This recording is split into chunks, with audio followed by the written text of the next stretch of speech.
Hello friends, आप सभी का स्वागत है स्टडी कवर क्लासेस में। आज की इस वीडियो में हम लोग जीसीईआरटी क्लास 7 मैथ का प्रश्नावली 12.1 का क्वेश्चन नंबर 9 और 10 जो हमारा पिछले वीडियो में छूट गया था, ठीक। तो इसको हम लोग यहाँ पे कंप्लीट करेंगे। और अगर यदि चैनल पर नए हैं तो चैनल को सब्सक्राइब कर लीजिए और दोस्तों को भी शेयर कीजिए, ठीक। तो चलिए हम लोग क्वेश्चन नंबर जो है सो 9 से स्टार्ट करते हैं, फिर हम लोग 10 को भी बनाएंगे। और आप लोगों ने अगर यदि पिछले वाले वीडियो नहीं देखे हैं इसका, ठीक, तो उसका डिस्क्रिप्शन में लिंक दिया हुआ है। जैसे आप वहाँ पे क्लिक कीजिएगा, वहाँ पे आपका सारा प्लेलिस्ट खुल के आ जाएगा, तो वो आप सारे वीडियोज को भी वहाँ से देख सकते हैं, ठीक। तो थोड़ा मेरा गला जो है सो फंस रहा है, क्योंकि यही पढ़ाने और पढ़ने की ही वजह से जो है सो इस तरह से फंस रहा है। तो चलिए कोई बात नहीं, आप लोगों को क्लियर से समझ में आ जाएगा। चलिए शुरू करते हैं, 9 नंबर से स्टार्ट करते हैं। तो चलिए हम लोग क्वेश्चन नंबर 9 से स्टार्ट करते हैं। क्वेश्चन नंबर 9 में बोलता है कि आयताकार टेबल टॉप की लंबाई चौड़ाई के 3 गुने से 6 सेंटीमीटर कम है। यदि टेबल टॉप का परिमाप 20 सेंटीमीटर है तो इसकी लंबाई एवं चौड़ाई ज्ञात कीजिए। चलिए यहाँ पे देखिए, लंबाई जो बोला जा रहा है वो चौड़ाई के 3 गुने से 6 सेंटीमीटर कम है। तो हम लोग यहाँ पे चौड़ाई को मान लेते हैं x। माना चौड़ाई बराबर x मान लेते हैं, ठीक।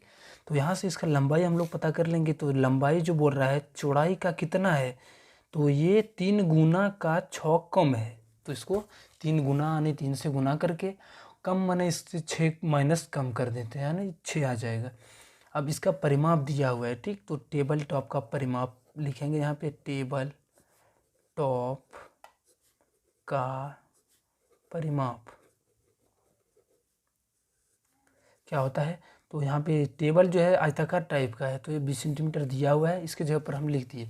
लेकिन यहाँ पे हम लोग जानते हैं कि इसका जो फॉर्मूला होता है 2 इंटू लंबाई प्लस का चौड़ाई। तो हम इसको भी एक तरफ लिख देते हैं और 20। अब इसको हम कैंसिल कर देते हैं, तो 10 बार में कैंसिल हो जाएगा। अब लंबाई प्लस चौड़ाई, तो लंबाई है x और प्लस का चौड़ाई है 3x और माइनस 6 दिया हुआ है। और किसके बराबर ये आ जाता है, तो 10 के बराबर, ठीक। अब 3x और 1x हमारा जोड़ेंगे तो ये 4x बन जाएगा। इसको जगह पर हम लोग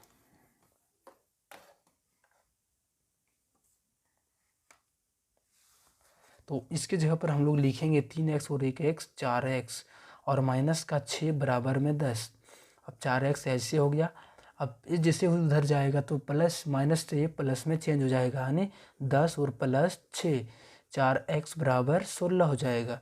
अब इसको हम लोग कटाएंगे तो 4 बार में कैंसिल हो जाएगा, तो x का जो मान आ जाएगा वो 4 आ जाएगा। तो x को हम लोग चौड़ाई रखे थे तो इसका मान जो है सो 4 आ जाएगा।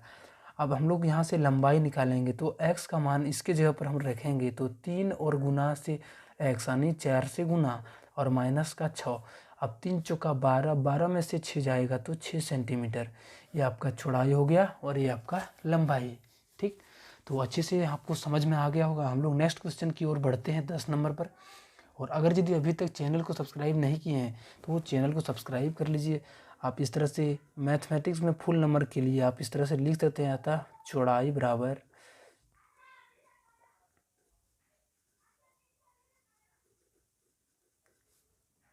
और जो लंबाई हो जाएगा यहाँ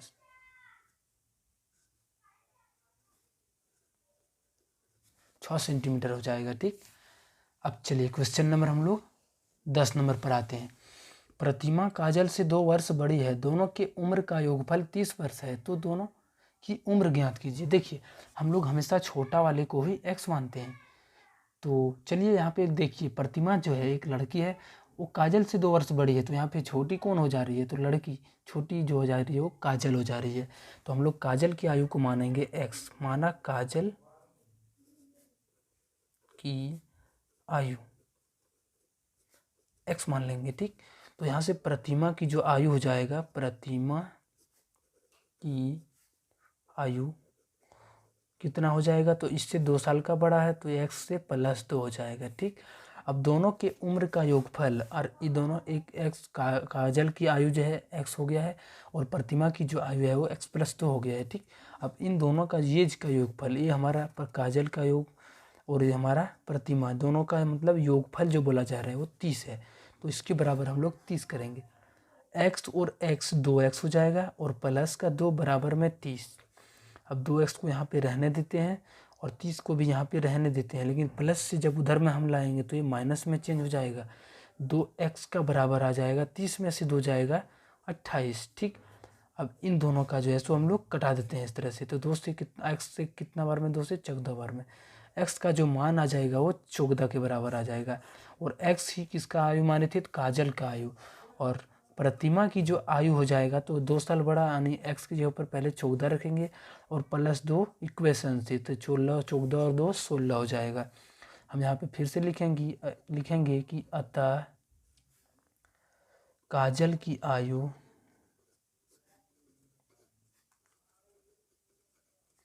बराबर x माने थे, तो x के बराबर हमारा 14 है। और प्रतिमा की जो आयु होगी, प्रतिमा की आयु कितना हुआ था, तो x प्लस 2, x की जगह पर हम लोग 14 रखेंगे और प्लस 2 इक्वेशन से आ गया, तो 16 वर्ष हो जाएगा। ठीक, अब इन दोनों का योगफल देखिए आपका 30 आ रहा है, तो इस तरह से भी आप चेक करके बना सकते हैं। अब चलिए हम लोग थोड़ा सा इसके नेक्स्ट वाला चैप्टर जो 13 पॉइंट है, रेखा और कोण के पर आधारित है, ठीक, तो उसके बारे में हम लोग थोड़ा सा यहाँ पे डिस्कस कर लेते हैं और उसके बाद हम लोग नेक्स्ट चैप्टर का भी स्टार्ट करेंगे बनाने का। तो चलिए एक एक करके हम लोग यहाँ पे डिस्कशन करते हैं इसके बारे में। ठीक, सबसे पहला टॉपिक जो बोला जा रहा है वो क्या है, तो वो है पूरक कोण। तो पूरक कोण हम लोग कहते किसको हैं, ठीक, तो सबसे पहले ये जानेंगे,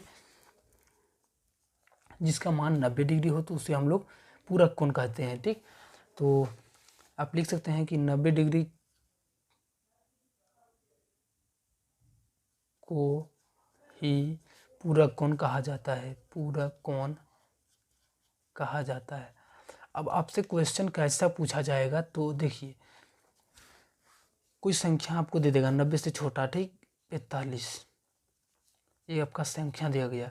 अब इसमें कितना मिलाने पर 90 हो जाएगा, ये इसका पूरक कोण हो जाएगा, जो हम लोग निकालेंगे कि कितना मिलाने पर, तो वो पुराने वाला कोण यानी पूरक कोण बनेगा। ठीक, तो 45 में से मतलब 90 में से अगर यदि 45 घटाएंगे तो क्या करेंगे, 45, यानी इस 45 को जोड़ने के बाद ये हमारा संपूर्ण एक पूरक कोण बन जाएगा, यानी 90 में से हमको घटाना पड़ा। वैसे ही हम यहाँ पे 60 डिग्री को अगर यदि ले लें, अगर यदि इसका हम लोग पूरक कोण खोजें तो हम लोग फिर क्या करेंगे, तो 90 में से 60 को माइनस करेंगे तो 30 डिग्री। अब 60 डिग्री के अलावा किसको जोड़ने पर ये 90 डिग्री बन जाएगा, तो इस 30 डिग्री को इसके ऊपर रख देंगे। ठीक, तो पूरक कोण को जो माप हो जाएगा वो 30 डिग्री हो जाएगा, यानी 60 और 30 मिलके 90 हो जाएगा।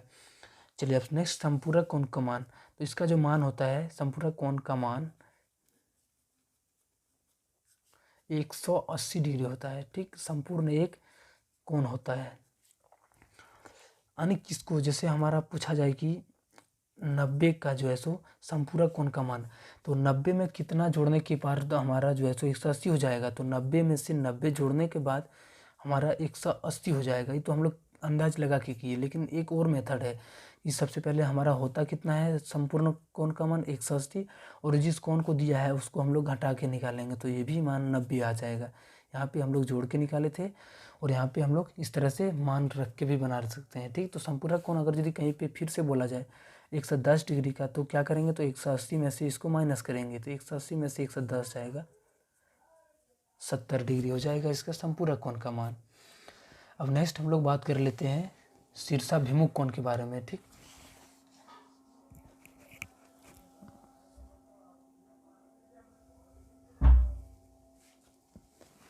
चलिए शीर्षाभिमुख कोण के बारे में थोड़ा यहाँ पे बात करते हैं। तो देखिए हमारा एक रेखा इधर से है और दूसरी रेखा हमारी इधर तरफ से है। ठीक, तो इसमें जो शीर्षाभिमुख कोण होता है आमने सामने का कोण। अब इस तरह से जैसे दो रेखा इस तरह से आपस में टकराएंगे तो ये देखिए दोनों कोण आपस में बराबर होगा और फिर ये दोनों कोण आपस में बराबर होगा, यानी मुहांमुही कोण, यानी इधर से जो है तो इसके सामने वाला एक के सामने 2 है तो ये दोनों आपस में बराबर होगा, और नेक्स्ट ये 3 के सामने 4 है तो ये दोनों बराबर होगा। यही होता है नियम किसका, तो ये शीर्षाभिमुख कोण का मान होता है। ठीक, अब नेक्स्ट हम लोग बात कर लेते हैं, एक है रेखिक युग्म। तो रेखिक युग्म क्या होता है, देखिए जब हम किसी भी लाइन को ड्रॉ करते हैं, जैसे इस तरह से हम बिल्कुल खींचते हैं रेखा, तो ये जो संपूर्ण मान होता है यही हमारा एक 180 डिग्री का होता है। ठीक, और इसी को हम लोग बोलते हैं रेखिक युग्म, लीनियर पेयर। ठीक, इंग्लिश में बोला जाता है लीनियर पेयर। जिसका मान कितना होता है आप यहाँ पे डिफाइन करके लिखेंगे कि जिसका मान कितना होता है, तो 180 डिग्री होता है। ठीक, जैसे यहाँ पे एग्जांपल हम लोग यहाँ पे लेते हैं। चलिए इसका पहले शीर्षाभिमुख कोण का मान कर थोड़ा ले लेते हैं। ठीक, इस तरह से हमारा कोई कोण है, अगर यदि हमारा 60 डिग्री है तो इसका भी मान हमारा 60 डिग्री होगा। अगर ये हमारा कितना है गया, तो अगर यदि ये 120 डिग्री है तो ये भी हमारा मिलके 120 डिग्री होगा। ठीक, तो क्या हो रहा है, आपस में सामने वाला कोण बराबर हो जा रहा है। चलिए इसका मान हम लोग यहाँ पे भी थोड़ा इसका डिस्कशन करते हैं। देखिए जैसे हमारा बोला जाए, इस तरह से कोई रेखा है और इधर से हमारा कुछ मान दिया हुआ है। ठीक, ये हमारा ए है, बी है, सी है, इधर डी है। ये हमको मान लेते हैं कि 120 डिग्री दिया हुआ है। ठीक, और इसका मान हमको पता करना है। तो देखिए यहाँ पे हम लोग सबसे पहले क्या करेंगे, तो टोटल को जोड़ेंगे कोण को, यहाँ से लेकर यहाँ तक और यहाँ से यहाँ तक, यानी टोटल जो हमारा बन रहा है वो कितना बन जा रहा है, 180 बन जा रहा है। ठीक, और देखिए यहाँ से जैसे हम लोग मिलाएंगे यहाँ तक, तो हमारा टोटल ये लाइन ड्रॉ हो रहा है। टोटल कितना, ये लाइन हमारा पूरा बन रहा है, और ये लाइन जो होता है हमारा 180 डिग्री का होता है। तो हम इस तरह से इसको लिख सकते हैं कि 120 जो कोण मिलेगा और x कोण मिला के कितना बनाएगा, ये 180 के बराबर बनाएगा। अब यहाँ से x का मान पता करेंगे तो 180 में से 120 घटाएंगे, ये 60 डिग्री के बराबर आ जाएगा। ठीक, इस तरह से पता हम कर सकते हैं। तो अभी आप लोगों को ये समझ में आ गया होगा, ये बहुत आप लोगों से उम्मीद है। और नहीं समझे तो आप लोग फिर से इसका कमेंट कीजिए, तो हम दूसरा वीडियो इसको भी बना देंगे। और चैनल पर नए हैं तो चैनल को ज़रूर सब्सक्राइब कर लीजिए। ठीक, क्योंकि इस तरह से कंटेंट यहाँ पे मिलता ही रहेगा, और आगे भी आपका 9-10 का भी अवेलेबल बहुत जल्द हो जाएगा।